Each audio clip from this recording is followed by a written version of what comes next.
याद आ रही थी, और शक्ल भी और स्टेचर भी सारी चीज़ें बिल्कुल उन्हीं कपूर साहब से मिलती हैं। मे भी आप कहीं से रिलेटेड हो। Mister R.P. कपूर जो मध्य प्रदेश के IAS कैटेगरी ऑफिसर थे, and he used to be the director general of national institute of rural development, from where I started my career. Later on he became chief minister of Madhya Pradesh. वो आपकी भाषा की शैली और सब कुछ बिल्कुल उनके कपूर साहब की मुझे याद आ रही थी। फ्रेंड्स, अभी जो आज जिस सब्जेक्ट पे ये सिम्पोजियम ऑर्गेनाइज किया जा रहा है, ये बहुत ही रेलेवेंट है, और हमारा इंस्टीट्यूट भी इस डायरेक्शन में कुछ काम करता है। कई बार ऐसा लगता है कि हमारा एक इंस्टीट्यूट ट्रेनिंग का है, institute basically research and training institute है रूरल एरियाज में, but sometimes we feel that we should have more collaboration with universities.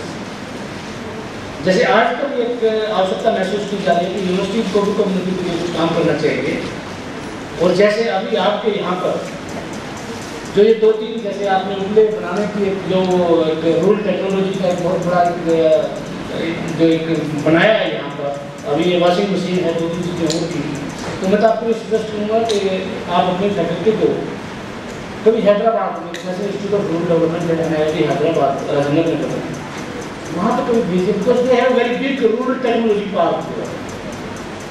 और आप भी उसी डायरेक्शन में एक रूरल टेक्नोलॉजी पार्क डेवलप कर सकते हैं, बिकॉज ये जो आपके जो इन्वेंशंस हैं ये कम्युनिटी के लिए बहुत यूजफुल हैं। और इस तरह से आप नियर बाई विलेजेस के और दूसरे उससे भी ऐसे लोगों को यहाँ पर बुलाए, उनको हम दिखाएं कि this is our park and you can make use of this technology, उसको पॉपुलराइज। अगर कोई चीज़ हम करते हैं और हमारे यहीं पे लैब में रहे या हमारी यूनिवर्सिटी में रहे, तो उसका शायद इतना ज़्यादा यूज नहीं होगा जब तक हम उसको पॉपुलराइज नहीं करें और लोग उसको एक्सेप्ट नहीं करें। हमारे उसमें अभी जैसे अग्रवाल साहब ने कहा कि आपका इंस्टीट्यूट इसी डायरेक्शन में काम कर रहा है, कि आप थोड़ा सा हाईलाइट करिए कि आप किस तरह से इसमें कंट्रीब्यूट कर रहे हैं सोसाइटी के। In fact from the very beginning, जब से हमारे कम्युनिटी डेवलपमेंट के प्रोग्राम शुरू हुए रूरल डेवलपमेंट के, we have been saying one thing कि पीपल्स पार्टिसिपेशन और कम्युनिटी पार्टिसिपेशन इज लैकिंग, और आज भी यही बात करते हैं कि हम लोगों की भागीदारी कम्युनिटी की भागीदारी नहीं है। अदरवाइज जितनी भी हमारी डेवलपमेंट की स्कीम्स हैं, अगर उसमें कम्युनिटी की भागीदारी हो जाए, कम्युनिटी का पार्टिसिपेशन हो जाए, तो हमारा स्वरूप चेंज हो जाएगा। Why we are failing, why we are not able to involve the community,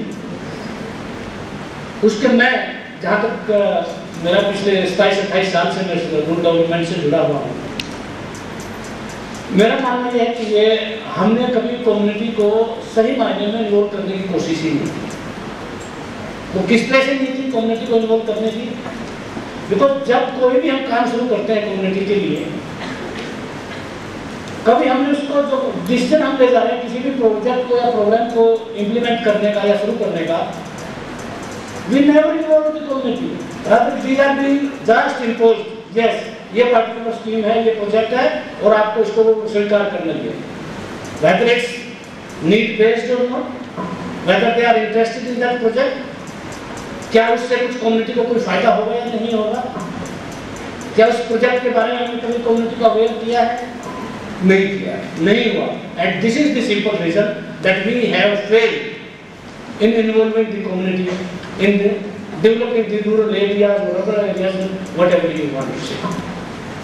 तो ये कुछ एरियाज हैं जहां पर हमें कम्युनिटी को इन्वॉल्व करना है, and I feel that the higher institutions can play a great role in this direction. वो किस तरह से हो सकता है, जैसे अभी कन्नन साहब ने भी कहा, कन्नन साहब की भी एक बात बड़ी अच्छी लगी मेरे को, ये शायद जितने भी टेक्नोक्रेट होते हैं कहीं कहीं कुछ कम्युनिटी डेवलपमेंट और रूरल डेवलपमेंट का कोई इंस्टिंक्ट कहीं पे रहता है।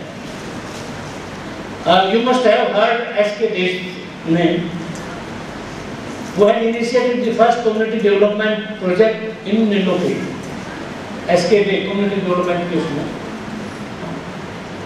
and by profession he also happened to be an engineer. और टंडन साहब भी इसी डायरेक्शन में काम कर रहे हैं और आप भी टेक्नोक्रेट हैं, इंजीनियर हैं, तो शायद कहीं कहीं आप लोगों का कम्युनिटी से थोड़ा सा जुड़ाव है, कम्युनिटी को आप आगे उसमें लेके आना चाहते हैं। अभी जैसे हमारे इंस्टीट्यूट की एक्टिविटीज को इसे रिलेट करने की कोशिश करूंगा। Basically we are a training institute, we impart training to the officers those who are engaged in implementing the development scheme of the government of India or the state government. But along with these officers, we do impart training to the elected representatives of Panchayat Raj institutions, right from Gram Panchayat to Jila Parishad. इतने दिनों से हम इसमें कर रहे हैं। हमने टंडन साहब के साथ भी मिलकर क्रिया में ये ट्रेनिंग का काम किया है, बहुत सालों से करते आ रहे हैं। But unfortunately, we don't see much changes. Just yes, okay, this is the mandate. You have been provided funds, and you have to do this. Okay, we are doing it. हमने वहाँ भी कम्युनिटी को कभी involve करने की कोशिश नहीं की, बिकॉज ग्राम सभा जो बेस है, खाली हरियाणा की मैं बात नहीं कर रहा, आपको टंडन साहब को तो बहुत अच्छे से मालूम है, थ्रू आउट कंट्री इवन बाहर भी आप काम करते हैं इस फील्ड में। ग्राम सभा को हमने कभी इफेक्टिव करने की कोशिश ही नहीं की है, जबकि एक कॉन्स्टिट्यूशन का पार्ट है कि गांव में ग्राम सभा होगी, उनकी मीटिंग्स होंगी। इसका लोगों ने कॉन्सेप्ट ही नहीं समझा कि ग्राम सभा का क्या है। कई बार अन्ना हजारे को आपने सुना होगा कि ग्राम सभा तो एक सबसे बड़ी संसद है, अगर वहाँ पे हो, वहाँ भी क्यों उसमें हम कम्युनिटी को इन्वॉल्व उसमें नहीं कर पा रहे हैं, because you will find that in gram sabha meetings hardly sometimes 15 और 20% आर सिटिंग, लोग उसमें जाना ही नहीं चाहते हैं। इसमें क्या हमारी जिम्मेवारी नहीं बनती है एजुकेशनल इंस्टीट्यूट्स की, ट्रेनिंग इंस्टीट्यूट्स की, कि हम लोगों को अवेयर करें, हम उनको बताएं कि यस आपकी नीड्स क्या है, आप इसको उठाइए, आप अपने प्रॉब्लम्स को वहाँ पर रखिए, आप वहाँ प्लानिंग वहाँ से करिए, आप लोगों को किस चीज़ की जरूरत है वहाँ पर उठाइए। कम्युनिटी का पैसा यानी कि आम पब्लिक का पैसा जो इतना स्कीम्स में लगाया जा रहा है, क्या उसका यूज हुआ है नहीं हुआ है, या मिसयूज हुआ है, या कोई ऐसी स्कीम्स आपके ऊपर थोप दी जिसका आपकी कोई यूटिलिटी नहीं है। तो ये सारी चीज़ें ग्राम सभा के उसमें हो और ग्राम सभा में पार्टिसिपेशन होना चाहिए, तो वो हमारा नहीं होगा। आज के टाइम पे इतना rural youth, educated rural youth, the energy, enthusiasm of the rural youth is not being channelized in proper and positive direction. Here comes the role of higher institutions. If we can channelize that energy in a positive way, and it can be right from the strengthening of Gram Sabha. We can just make these youth aware. We can involve those young educated boys and girls in making the Gram Sabha effective. और गांव की जो समस्याएं हैं वहाँ पर उठाएं, उनको जो है ना बीच में करें, जितने भी डेवलपमेंटल स्कीम्स हैं उसके बारे में अवेयरनेस करें। क्यों हमारी स्कीम्स का इतना पैसा, in fact the other day I was in the ministry, और ये एक एनसी सक्सेना जो आजकल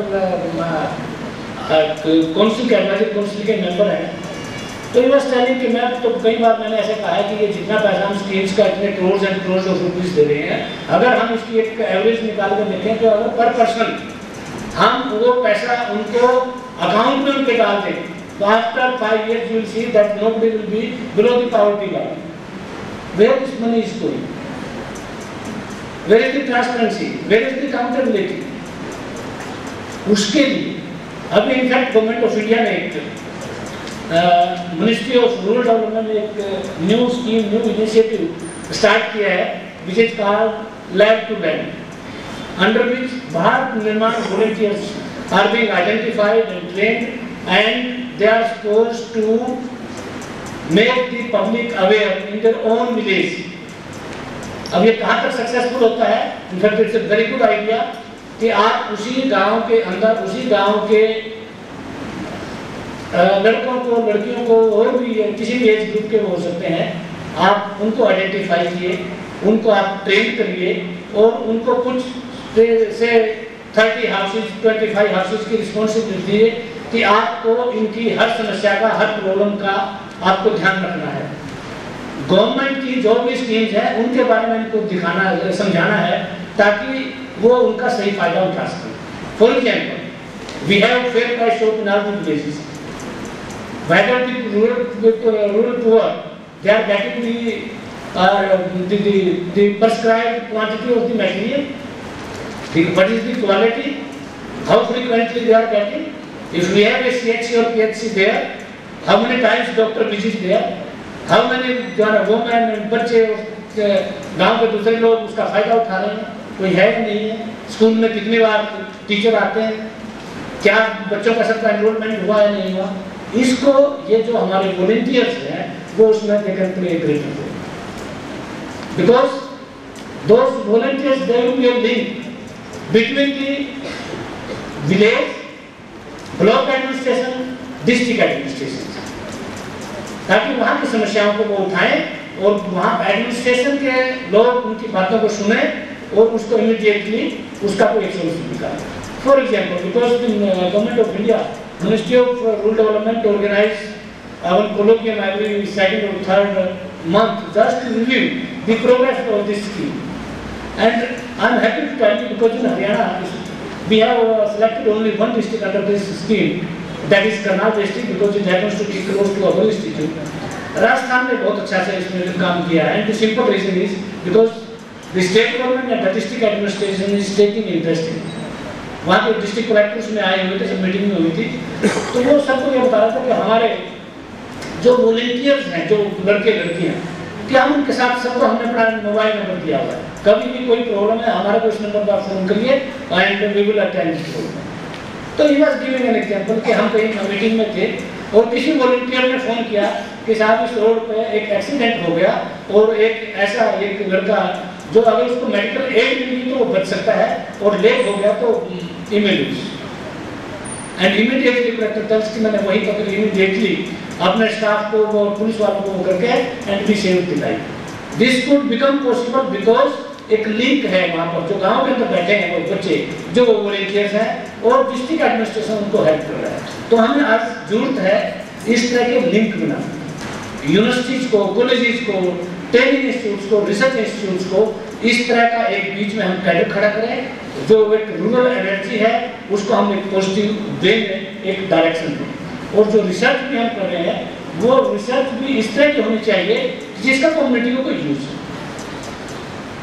आजकल क्या होता है जनरली, जैसे जब कभी किसी इंटरव्यू बोर्ड में जाते हैं, आते हैं बच्चे एमफिल करके पीएचडी करके, and suppose if we ask them कि yes how your PhD thesis is relevant to the community, आप इसको क्या फायदा होगा, यूनिवर्सिटी को क्या है, आम इसको क्या है, देन मेरे को मिलता है बिकॉज उस डायरेक्शन में हमने कभी काम ही नहीं किया।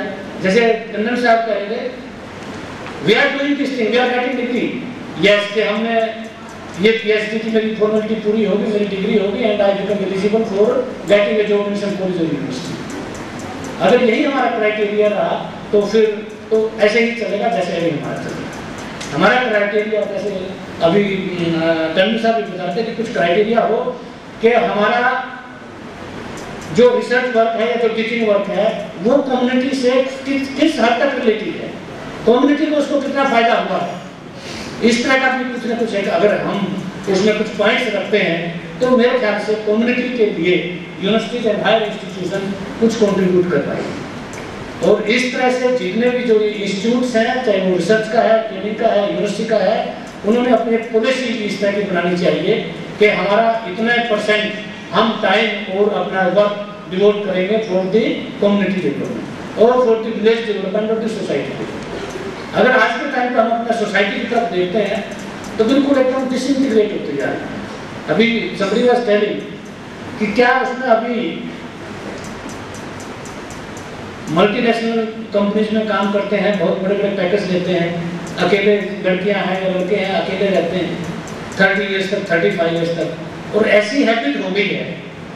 अगर इनफैक्ट कल ही टीवी पे डिस्कशन एक डिबेट थी, उसमें जस्ट था one young girl from Rajasthan, now she is 35 years old, she is getting good salary in Gurgaon और Noida, and she was telling कि मैं अकेले रहते रहते इतने हैबिचुअल हो गई हूँ कि जब मैं अपने गांव में वापस जाती हूँ, अपने फैमिली के साथ बैठती हूँ तो मेरे को अजीब लगता है, मैं अपसेट हो जाती हूँ। मैं एक वीक के लिए जाती हूँ, 2 दिन के अंदर वापस आ जाती हूँ कि लोगों के पास तो कोई काम ही नहीं है, वो बैठ के तो देख के मैं बोर हो जाती हूँ। यानी कि इतना अकेलापन, क्या वो हम ये सोसाइटी हम कहाँ किस तरफ जा रहे हैं इसमें? हम एक तरफ तो बुस्ट करते हैं कि हमारा जो है ना हरियाणा या पूरा कंट्री हम इकोनॉमिक इतने स्ट्रॉन्ग हो गए, इकोनॉमिकली तो स्ट्रॉन्ग हो गए, बट सोशली जो ना हम डिक्लाइनिंग के लिए उसमें होते जा रहे हैं। एग्जाम्पल हरियाणा का आप लीजिए, चाइल्ड सेक्स रेशियो, ये सबसे बड़ी प्रॉब्लम आज हरियाणा के उसमें है। But this time also taken, अभी हरियाणा के अंदर एक ग्राम पंचायत का डिस्ट्रिक्ट 3 में बीरपुर का आपने नाम भी सुना होगा, और बहुत उस लड़के को, यंग लड़का है, अभी यूनिवर्सिटी से उसने मास्टर्स डिग्री किया है, now he is working in the community. तो हम इस चाइल्ड सेक्स रेशियो को भी, जो नाउ इन हरियाणा में some of the district is around 750, 800, where the society is going, क्या होगा, इसके कॉन्सिक्वेंसेस क्या होंगे? You all know what will be the consequences. ये इस तरह की चीजें हैं जहां पर हम लोगों को, सभी को, जितने भी इंस्टीट्यूशन हैं, हायर एजुकेशन के इंस्टीट्यूशन हैं, इस डायरेक्शन में कुछ काम करना चाहिए। और जो सोशल प्रॉब्लम्स हैं उनकी तरफ भी ध्यान दें, ताकि आने वाला जो हमारा जो ये समाज का जो ताना बाना है वो इससे ज़्यादा डिसइंटीग्रेट ना हो, कम से कम यहीं तक रुक जाए, अगर इम्प्रूव भी नहीं होता है। So with this words I thank each and every. इसके ऊपर विचार करके देखिए, कुछ दिन पहले मुझे एसोसिएशन ऑफ कॉमनवेल्थ यूनिवर्सिटीज़ ने ऐसे लिखने के लिए बोला है, उनके 100 ईयर्स हो रहे हैं, बोला कि history of 100 years of Indian higher education. तो कुछ पढ़ाई लिखाई कर रहा था, और उस पढ़ाई लिखाई करते करते मैंने देखा कि जो सोशल मूवमेंट और जो मॉडर्न एजुकेशन जो इंडिया में आपकी हमारी यूनिवर्सिटीज़ हैं, उसकी नीड एजुकेशनल इंस्टीट्यूशन से ही पड़ी थी। जो नेशनलिज्म का मूवमेंट है और लिबरल डेमोक्रेसी का जो प्रिंसिपल्स हैं, which we have taken from the West, which is based on universal adult franchise, ये मूवमेंट उस टाइम में विदेश में चल रही थी, इंग्लैंड में बड़े जोरों पर थी, और उसकी नीड हमारे यहाँ पर गलती से ब्रिटिशर्स ने कुछ यूनिवर्सिटीज और कॉलेजेस खोले, लेकिन वो उनको उल्टा पड़ गया उनको उल्टा पड़ गया, क्योंकि ये जो नेशनलिज्म और डेमोक्रेटिक मूवमेंट था, आई थिंक रिवॉल्यूशन वहीं से शुरू हुआ। I think the country today needs social change, and we are at the cusp of that change, और उसकी नींव भी हमें हमारी यूनिवर्सिटीज़ को रखने की ज़रूरत है। मैं as chair of this session उम्मीद करते हुए ये नींव हमारी यूनिवर्सिटी एक पॉइंट आप बताइए। आपने जो भी बताया उस हिस्ट्री में ये जो गुरुकुल है ना, जिस पे ये यूनिवर्सिटी बनी, उसका बहुत इम्पोर्टेंट रोल है। 1936 में ये गुरुकुल बना था, and this was the 4th girls school in India. तो in the history of Indian higher education this place is very sacred. Unfortunately इसको हम फोरग्राउंड नहीं करते हैं, और आप अगर ज़रा जाएंगे उधर भी घूमिए इधर भी, तो you will find split personality. बहुत अच्छी बात की। आई थिंक सो मैं ये उम्मीद कर रहा हूँ कि जो सोशल चेंज की हमें ज़रूरत है सोसाइटी में, इसी तरह हमारे विश्वविद्यालयों में शुरू होगी उसकी नीड, और वहाँ से और इस इनिशिएटिव के साथ वो शुरू होगी। मैं आई थिंक रवि किशन जी को ये सेशन समाप्ति की घोषणा करते हुए इनको रिमाइंड देता हूँ, और हम थोड़ा सा लेट चल रहे हैं, तो आई थिंक जो सब्सिक्वेंट सेशंस होंगे थोड़ा सा लेकिन आफ्टरनून में आप जरूर रहिएगा, क्योंकि एग्जाम्पल्स हमारी यूनिवर्सिटीज़ में सिविल सोसाइटी में जो हो रहा है उसके एग्जाम्पल्स आपको बोले जाएंगे, और मैं बहुत उत्सुक हूँ आनंद भूषण जी का जो दयाल बाग एजुकेशनल इंस्टीट्यूशन में वो कर रहे हैं, वो आप सबको बताएं। वो भी एक अलग तरह की जो है उनका एक्सपीरियंस है, और उससे भी आप सब सीखेंगे और हम सब सीखेंगे जो यहाँ आप सब लोग views. Thank you all, thank you audience for a patient listening to the speakers. We disperse for the lunch. We invite all participants for lunch on the first floor of the dining hall of the University New Guest House. I request the students, please reassemble at the same place after lunch at 2:45. So we disperse for the lunch at the first floor of the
from civil society, ये हमारे गांव खानपुर से हैं, जिनको हमारी university से फ़ायदा हुआ है। ये अपने शब्दों में आपको बताएंगे कि किस तरह से इनको हमारी यूनिवर्सिटी से फ़ायदा मिला। And another speaker in this session we have Professor Kapil Kapoor, who is representing his PSUIR, BPS Mahila Vishwavidyalaya. And another speaker we have Mrs. Savita Singhal from Hisar Agricultural University. Another speaker Dr. Karam Parsi from Guru Jambeshwar University. And we have Dr. Langyan and Satpal Singh from Priya, Dr. Vikas Rao from Erai. And I feel privileged to introduce Professor Anand Mohan, Registrar of Dayal Bagh Educational Institute, Agra, who is chairing tonight's session. Professor Anand Mohan has been a professor for 23 years in BHU. He has been Fellow of Indian Academy of Sciences and Fellow of Indian National Science Academy. And he is also a recipient of National Mineral Award, UGC Career Award, Liber Hume Commonwealth Fellow. Professor Anand Mohan has also travelled to US, UK, Australia, Japan, Germany and Ireland. And his interests are in environmental geology, natural hazards and mitigation, and science of consciousness studies. I welcome Professor Anand Mohan to chair this session. Sir, please.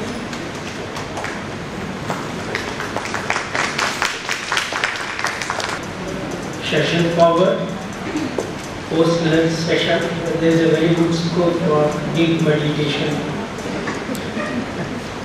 However, to begin with, I will invite the first speaker representing CSUIR from this course university. I request. Sorry. The representative from the civil society to please say a few words about their experience.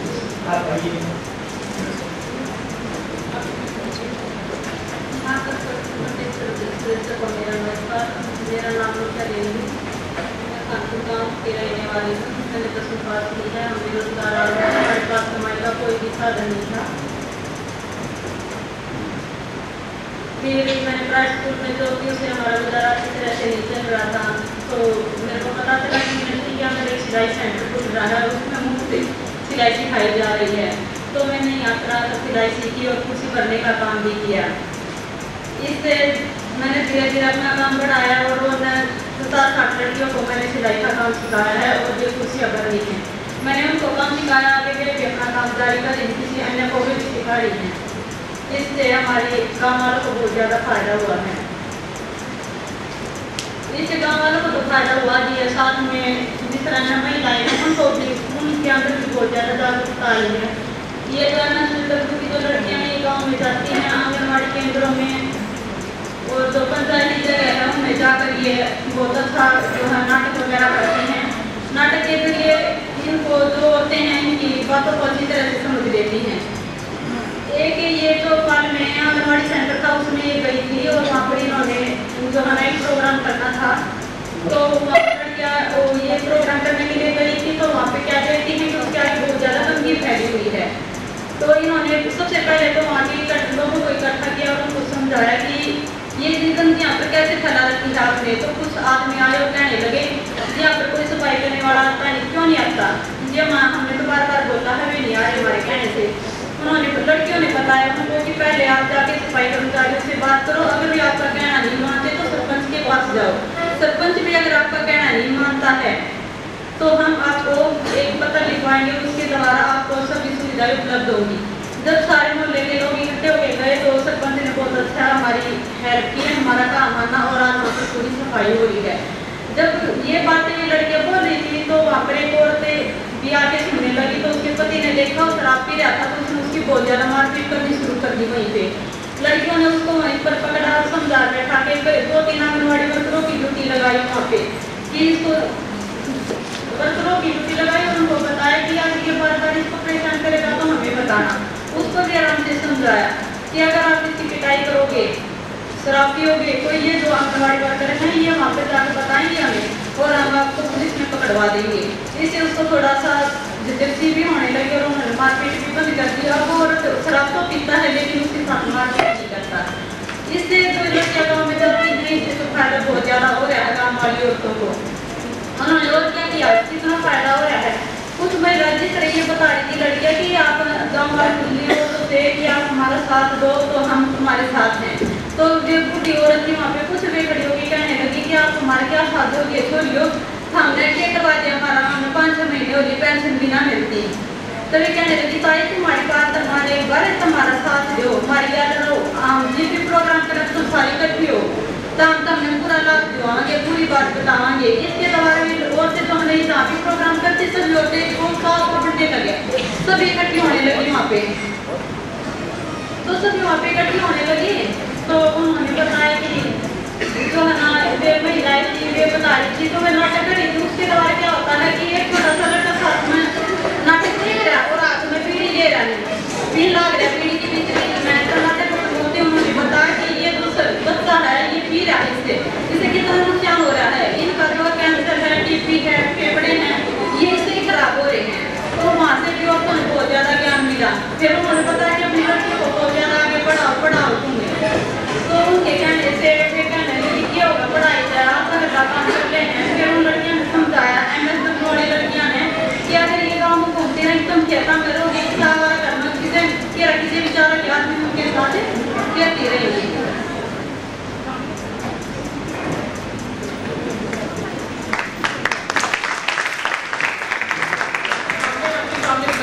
को मतलब बोलने के लिए बुलाती हूँ जिनको self help group के through self employment start किया। संतोष जी आपको बताएंगे कि कैसे उन्होंने अपने आप को आत्मनिर्भर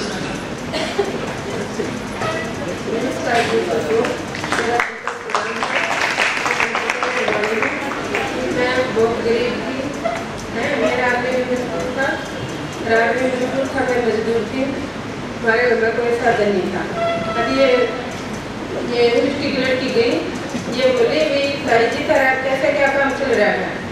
मैं बेटे मेरा बच्चा बड़े पढ़ा वहाँ इनको पढ़े तो उठाते हैं। बोले नहीं इनको पढ़ाओ अपना ग्रुप खोलो। मैं बेटे कैसे ग्रुप खुलेगा? बोले कि भाई 100 रुपये इकट्ठे करो, 12 जनी 1200 रुपये होंगे। हूँ ना फिर बैंक में गए, हमें बैंक का पता भी नहीं था। बैंक का हम नुमाना बैंक का पता नहीं क्या होता है। फिर हम बैंक में गए तो पैसे जमा करवा कर आए। हमने खुद अपनी बचत करनी सीखी, बचत करनी सीखी तो हम अपनी बचत का अपना बच्चा की फीस भी दे रहे हैं और बढ़िया अपना काम चला रहे हैं। फिर मैंने मैस बांध दी, कुछ गवर्नमेंट ने पैसे दे दिए, कुछ ग्रुप के हो गए, कुछ लोन हो गया। फिर हमने वो भैंस बांध ली, भैंस बांध कर मैं दूध काटती हूँ तो अपना बेचती हूँ, दूध बेच कर अपनी किस्त भी पुगाती हूँ और अपने बच्चा को भी फीस फास देती हूँ। मैंने एक लड़की यहाँ गुरुकुल में पढ़ाई थी, फिर कोर्स करवाया, एक बार कलर लग रही है इसमें लाइन ले लिया। एक लड़की से डॉक्टर का कोर्स करा,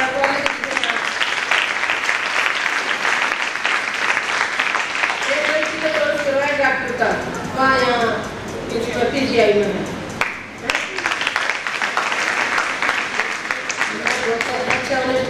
बहुत फायदा हो गया।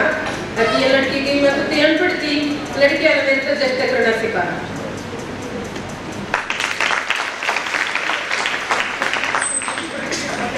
पहले जी हमने घर में किसी ने पढ़ना था, चिट्ठी भी नहीं, कोई चिट्ठी आ जाती तो पड़ोसी देने जाते, पड़ोसी कहता एक मिनट टाइम नहीं है तो थोड़ी सी देर में पढ़ूंगा। फिर लेते आने जाते, जो कोई गुप्ती बात होती तो पड़ोसी ने भी पता लग क्या करता। फिर हमारे दिमाग में ये काम कर रहा तो हमारी घर की बात तो पड़ोसी ने भी पता लग रहा है। बच्चे तो पढ़ाने चाहिए। फिर हमने बच्चे को पढ़ाए जी, बोलते मेहनत करके हम कदे दानों काटेगा पड़ जाते, कदे दान काटने जाते, कदे कुछ करना चाहते।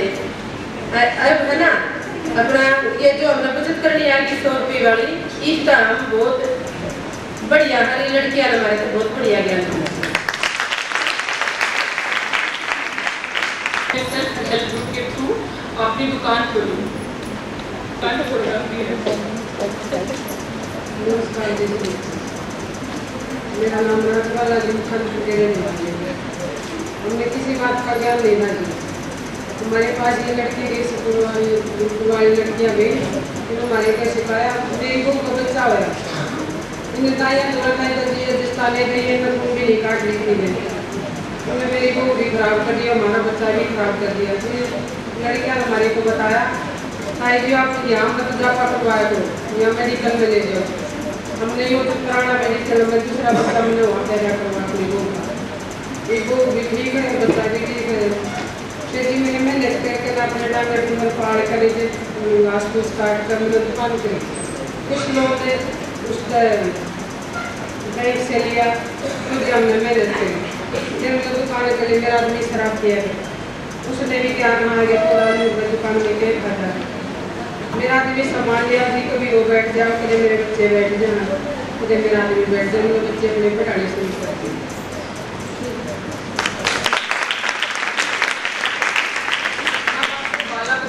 अभी दुकान के बारे में और सोलर लाइट्स के बारे में जो हमारी यूनिवर्सिटी और प्रोवाइड कर रहे हैं, तो इसको किस तरह से फायदा होता है।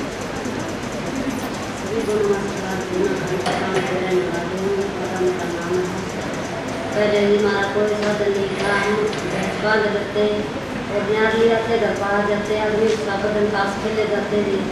परेशान है, कोई भी सुविधा नहीं थी। 5-4 पढ़ा कर और खाना अपना घर बैठा लेते, बिना फीस नहीं पूजा करते थे।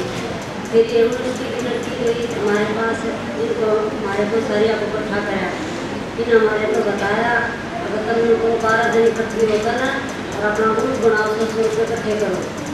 हमने ये 100 रुपये इकट्ठे करें, फिर हम बैंक में डाल पाए। बैंक में डालकर कुछ तो पैसा इकट्ठा हो गया, हम आपस में लेन देन करके हम अपना काम चला लेते थे। कुछ बैंक वाला ने लोन दे दिया, फिर लोन लेकर किसी ने दुकान कर ली, किसी ने कपड़ा उठा लिया, किसी ने मैसे बांध ली। मैंने भी दुकान कर ली थी, कुछ दुकान में पैदा हो जाता। फिर आदमी ने समझ लिया कभी चलिए तो कमाने लगी तो आप भी कमाने लग जाओ। आदमी इतना ये कमा गया कि भैया तो कमाना गिरा तो घर बैठे उठा के। फिर उसको भी कुछ ज्ञान आया था, पता है उसके यूनिवर्सिटी की लड़कियाँ के समझाने की वजह से हमारा बढ़िया काम कर रहा है। कुछ बढ़िया में अंधेरा रहता था, उसमें शाम सुबह किसी टाइम भी लड़की है कोई औरत है किसी टाइम भी नहीं जा सकती थी।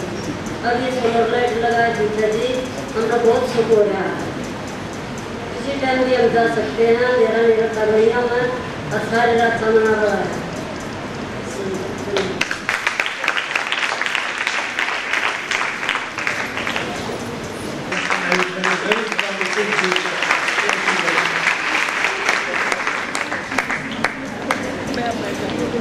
Presenting examples from CSUIR of the Sports University. I request Professor Kapoor, a very distinguished and learned speaker, to please enlighten us. fellow teachers, students और बच्चे, सुबह जो विषय था वो ज़्यादा तंत्र का था, थ्योरी का था कि भाई ये क्या एंगेजमेंट क्या होना चाहिए। अब जो विषय है वो कि हमारे विश्वविद्यालय में जो हमने एक विभाग स्थापित किया, वो अलग बात है, वो वर्चुअल विभाग है। वर्चुअल रियलिटी है, मतलब है कि डीसी मैम को एक बार हमने कहा कि तो आपने डिपार्टमेंट तो बना दिया, अगर आप इसको बंद करेंगे तो क्या बंद करेंगे? कोई पीएन नहीं, कोई टीचर नहीं, कोई हेड नहीं, कुछ नहीं, पर वो विभाग है और उसमें स्टूडेंट्स भी आते हैं, पढ़ते भी हैं। साल में 500 के करीब स्टूडेंट पढ़ते हैं। उसका नाम है लोक समाज विश्वविद्यालय अंतर संबंध केंद्र। लोक समाज विश्वविद्यालय अंतर संबंध केंद्र, और उसके पीछे जो दर्शन है वो वही है जिसका कुछ चर्चा जिसकी मैंने सुबह की थी। मूल रूप से कि विश्वविद्यालय सार्थक तभी होगा अगर विश्वविद्यालय की जो क्रियाकलाप है और विश्वविद्यालय का जो शिक्षण शैक्षिक व्यापार है या व्यवस्था है, उसका हमारे परिप्रेक्ष्य में जितने लोग हैं, गांव हैं, उनको उनकी समस्याओं का उनका कुछ समाधान हम कर नहीं सकेंगे शायद, पर सोच सकेंगे कि समाधान कैसे होगा। तो 2 साल हो गए हैं, उसमें मेरे ख्याल में कुछ स्टूडेंट्स जो आप दूसरे साल के दूसरे अर्ध वर्ष में हैं, हमने उसमें 4-5 कोर्स शुरू किए सर्टिफिकेट के। तो एक कोर्स था फोक मेडिसिन का, जो सर बैठे हैं आयुर्वेद के प्रोफेसर साहब वगैरह ये चलाते हैं, और एक कोर्स हमने शुरू किया माइक्रो फाइनेंस का, जिसमें ये जो भी माताएं आके बता रही थी कि हमने ये किया, तो उस प्रकार के जो कोई करना चाहे काम, उनको किस प्रकार उनको सलाह देना, समझाना अगर ज़रूरत हो। और तीसरा कोर्स हमने शुरू किया ऊर्जा स्रोतों का, ऊर्जा स्रोत, एनर्जी रिसोर्स। उसमें हमने ये सोचा था, वो अभी हमारा पूरी तरह सफल नहीं हुआ, पर अभी मुझे 2 ये मिली लड़कियाँ ये पढ़ाती हैं मुरथल में, और ये एनर्जी की ही टीचर हैं, तो हम इनसे कहेंगे आके हमको थोड़ी उसमें मदद करें। उसमें हमने ये सोचा और सुनो बेटे कि सोचना सबसे पहला होता है। आपको कुछ विचार आएगा तो आगे आप काम करेंगे, इसलिए सोचने को डिसमिस नहीं करना। टर्नर जी ने भी बहुत स्पष्टता से ये कहा कि अपनी सोच को आपको मूल्य देना चाहिए, अपनी सोच को आपको बड़ा इज्जत के साथ अपनी सोच को याद रखना चाहिए कि हमें क्या विचार आया। कई बार आपको नींद में विचार आएगा, आधी नींद में विचार आएगा, तो आपको वो याद रखना चाहिए। तो हमने ये सोचा कि अगर गांव की जो ऊर्जा की आवश्यकता है, एनर्जी की, खाना पकाने में ऊर्जा चाहिए, पंखा चलाने में ऊर्जा चाहिए, पानी निकालने के लिए जमीन से ऊर्जा चाहिए, खेतों में पानी कई बार पहुंचाने के लिए ऊर्जा चाहिए, तो एक गांव की जो ये आवश्यकताएं हैं उसके लिए वो निर्भर करते हैं बिजली पर, और बिजली कहीं दूर से आती है, उसका एक केंद्र है, और अगर न्यूक्लियर प्लांट लग जाएगा तो वो केंद्र और भी दूर और भी बड़ा होगा।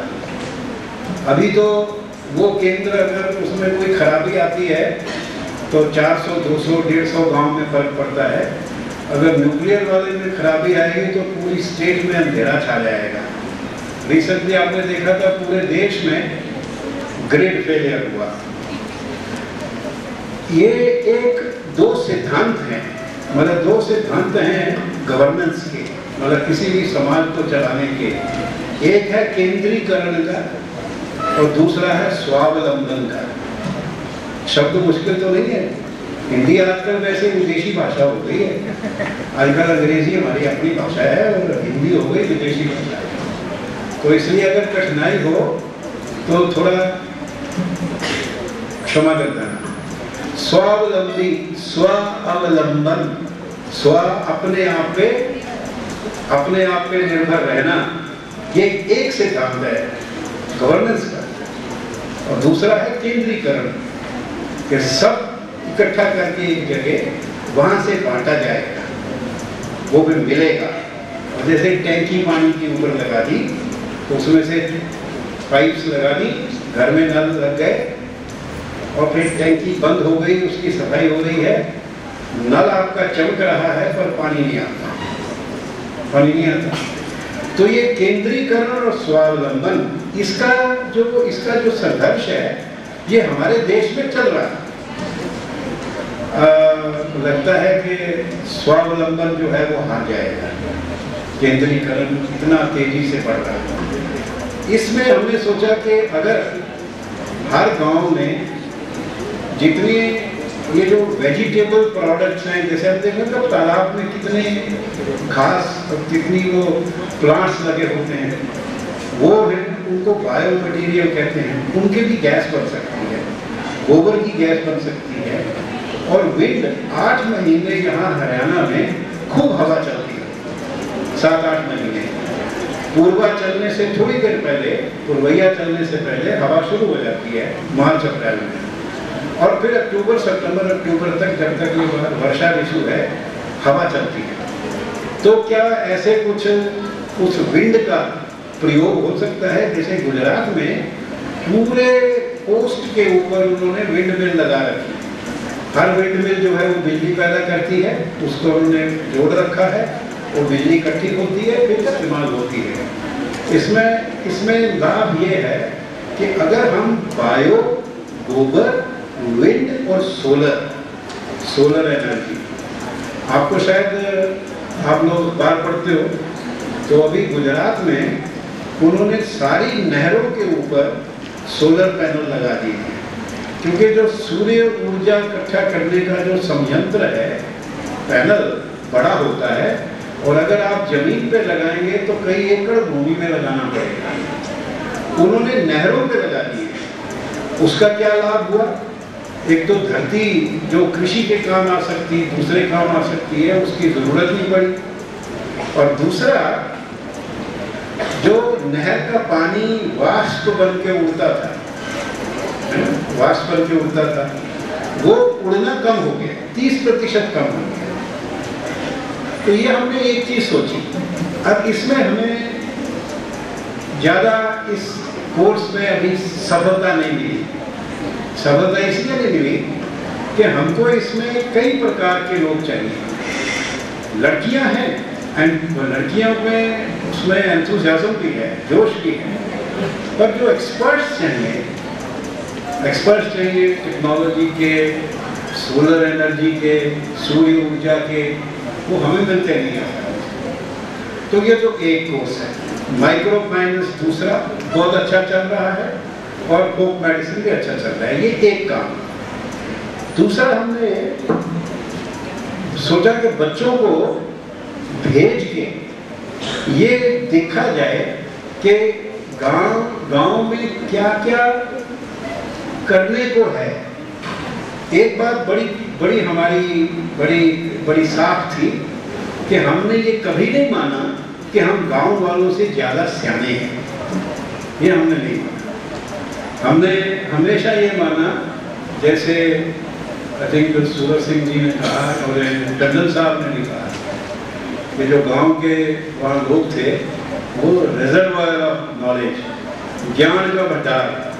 इधर हमारी माताएं बहनें जो होती हैं, गाँव की माताएं जो होती हैं, उनको पानी और उनको ऊर्जा और उनको सेहत, दवाइयाँ, कढ़ाई बुनाई, इन सब का ज्ञान होता है, लोकल नॉलेज जिसको कहते हैं। तो हमने ये नहीं माना कि हम सियाने हैं, हम तो सिर्फ ये देखने गए कि हम क्या करें जिससे कि हम भी कुछ कर सकें, इतना ही।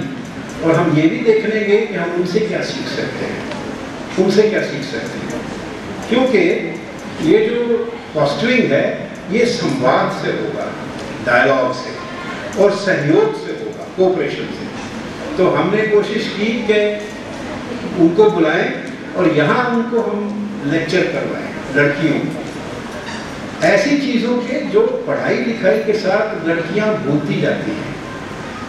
कढ़ाई बुनाई लगी है, अब कढ़ाई बुनाई जैसे पहली जनरेशन करती थी अब नहीं कर पाती है, तो यह फोक मेडिसिन है वो। तो ये जो हमारा दूसरा प्रयास है उसमें हमने 5-4 चीज़ें हमें मिली। ये आप गांव से जो हो तो आप एकदम समझेंगे कि मैं ठीक कह रहा हूँ कि नहीं।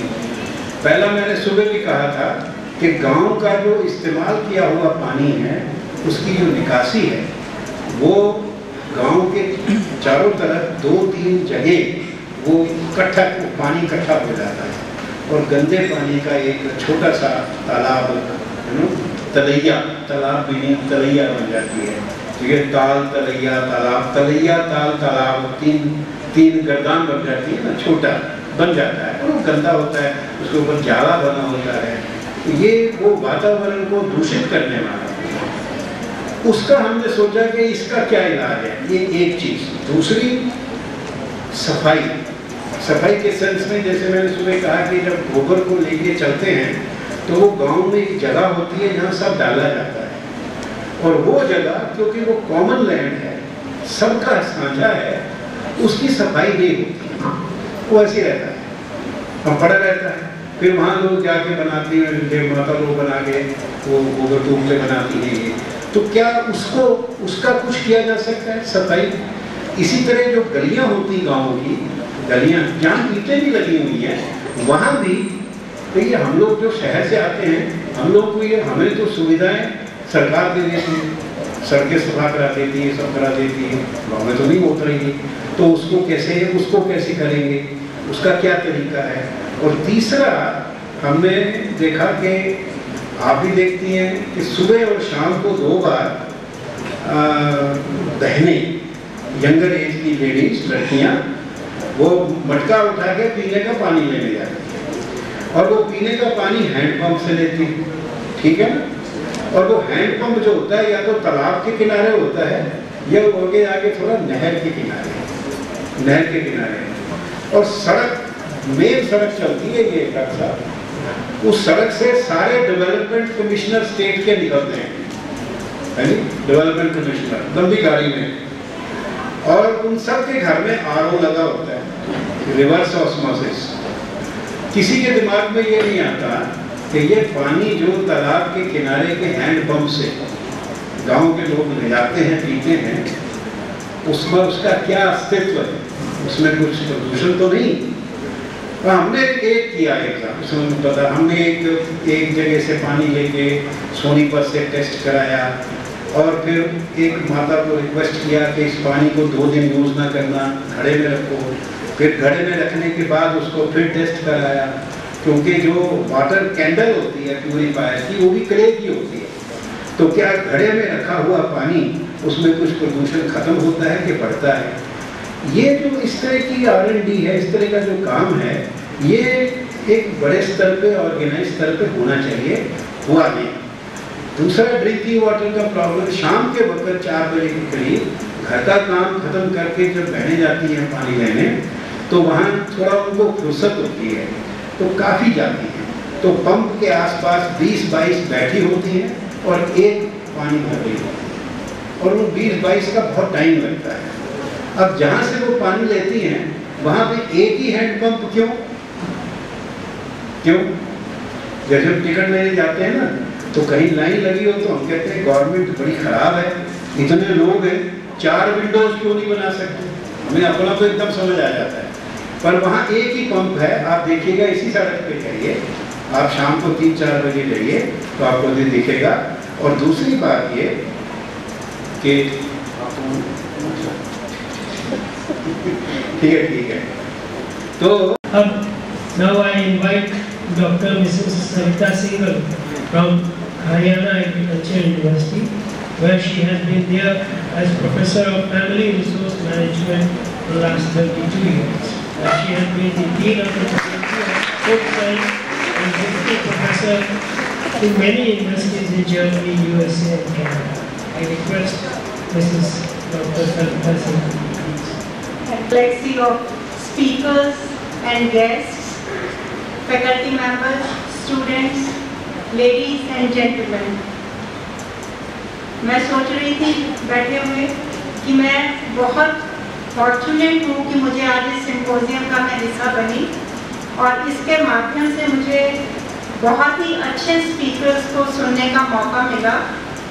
आप सब भी जानते हैं मैं किन के बारे में कह रही हूँ, और साथ ही मैं अपना हार्टफेल्ट ग्रैटिट्यूड एक्सप्रेस करना चाहती हूँ मैडम मित्तल की तरह, जिन्होंने मुझे अपने एक्सपीरियंसेस को शेयर करने का मुझे मौका दिया एक ऐसी थीम पे जो बहुत ही इम्पोर्टेंट, बहुत ही रेलेवेंट है। ये बात हम सुबह से सुन रहे हैं कि how important it is to deliberate on this important theme, and this thing is also very close to my heart, like Madam Mittal said, and one needs passion to understand the importance of this theme. I will not deliberate into detail about what all can be done under this, but I shall share my experiences of an innovative approach called Rural Homework Experience, which we have introduced in our curriculum as a part of degree program. क्योंकि madam Mittal भी सुबह कह रही थी और उसके बाद टंडन साहब ने भी कहा कि जो हम परफॉर्मेंस बेस्ड अप्रेजल में कोई भी कम्युनिटी प्रोग्राम्स करना पसंद नहीं करता क्योंकि उसकी वेटेज नहीं है, सिर्फ रिसर्च को या टीचिंग को वेटेज दी जाती है।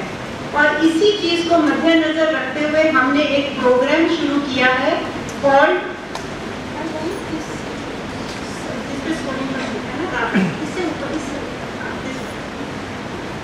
This program is called Rural Homework Experience.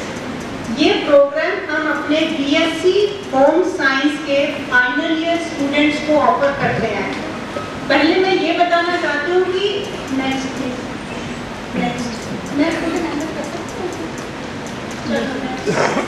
हाँ ये कि हमारे यहाँ BSc होम साइंस का जो प्रोग्राम है वो ट्रेडिशनल कॉलेजेस या यूनिवर्सिटीज की तरह 3 इयर्स प्रोग्राम नहीं है, 4 ईयर प्रोग्राम है।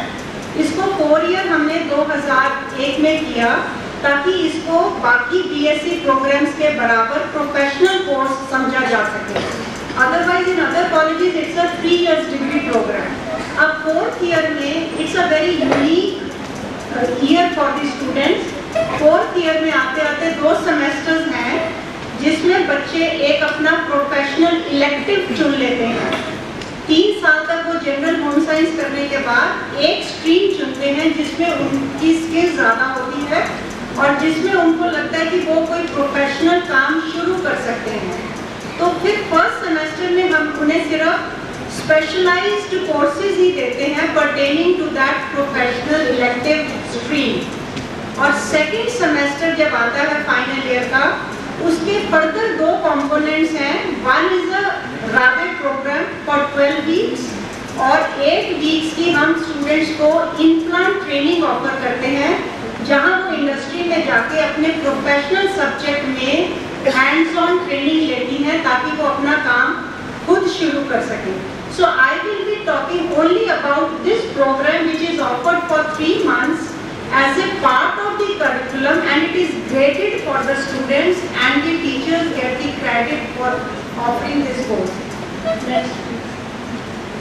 रावे के जो objectives हैं, it has two broad objectives. पहला तो यही है कि हम गांव में, because as everybody mentioned कि India is still a rural country, the first broad objective is to improve the quality of life for rural families, and by giving them appropriate home science and technology education right to the doorsteps of the rural families. और second है कि जो students urban areas से आते हैं या even rural areas से भी आते हैं पर जिनको रूरल ओरिएंटेशन नहीं है, उनको भी समझ आ सके कि गांव में लेडीज या रूरल हाउसहोल्ड्स जो हैं कितने कंस्ट्रेंट्स में अपनी मैनेजमेंट करते हैं और कितनी अच्छी तरह से वो अपना time, energy, money, land, water, everything में manage very effectively under the given constraints. So the idea is to teach the students as well that what are the constraints at the field level. So it is in a way two-way learning process that students take the appropriate science and technology based education right to the doorsteps of the rural families, and in turn they also learn about the socio-economic and cultural traditions, constraints of the rural households. Under this program, there are three components. The first component is, actually in this program, the students live under the supervision of two teachers every day in the morning at 10 and return by 4 o'clock to the university. So the group of 40 students, let us say, adopts about let us say 150 families in total. So it is about 3 to 4 families per student that is adopted by the student, and the students work in groups of 2 to 4 numbers.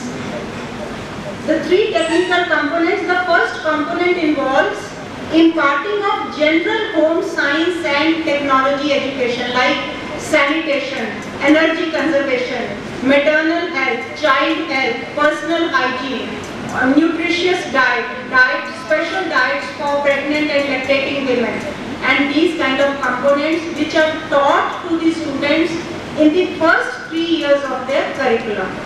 The second component of this program is to give live demonstrations on appropriate technologies. जैसे अभी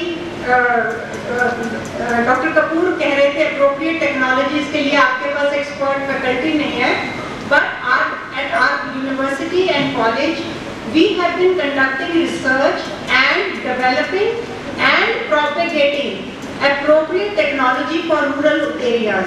And these kind of technologies, live demonstrations are arranged right in the village or the adopted families, so that the women become aware of these technologies and adopt it, and the students help them to adopt these technologies to reduce their time and energy inputs into the activities.